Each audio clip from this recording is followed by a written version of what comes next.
All right, a New Hampshire Superior Court judge dismissing a challenge tonight to Governor Chris Sununu's ban on gatherings of 50 or more people. The lawsuit claimed the citizens were being stripped of their rights, quote, in the name of safety and without due process. As states across the country are starting to take tough actions to combat the spread of the coronavirus, what are the legal limits? Making your arguments tonight, Washington Times legal affairs reporter and attorney Alex Sawyer, along with criminal defense attorney Brian Claypool. Welcome to you both. Hi, Shannon.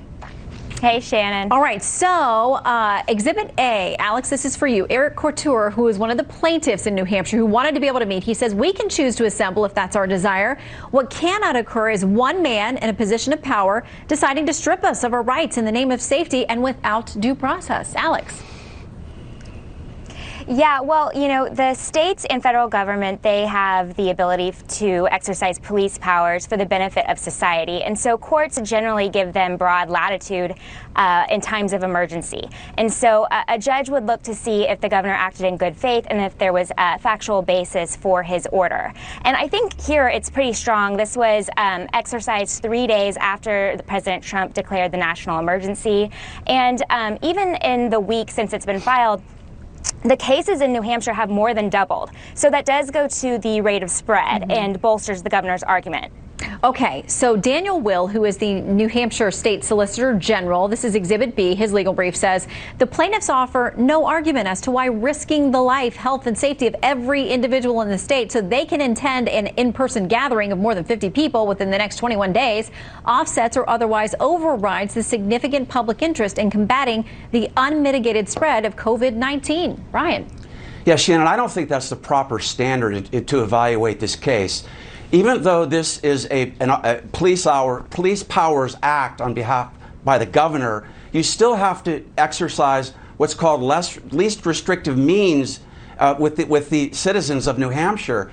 And arguably in this case, you could have done things, for example, like what they're doing in the White House, which is, you know, take the temperature of people that are, for example, entering restaurants and then monitoring people that might have a fever.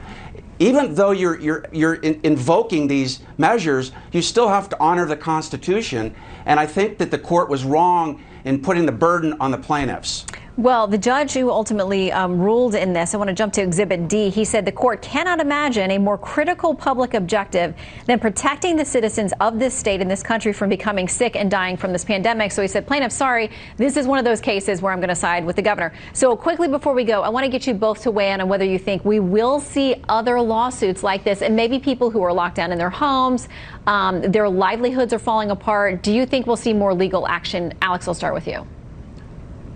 Yeah, absolutely, especially as we saw the statewide mandate that went down in California, as well as just this morning the announcement in New York City, in New York. I think that that's going to be a major problem going forward. Although we do, as Americans, look at the First Amendment as one of our pride and joys, it is not absolute. You know, courts have said there can be time, place, and manner restrictions. What do you think, Brian?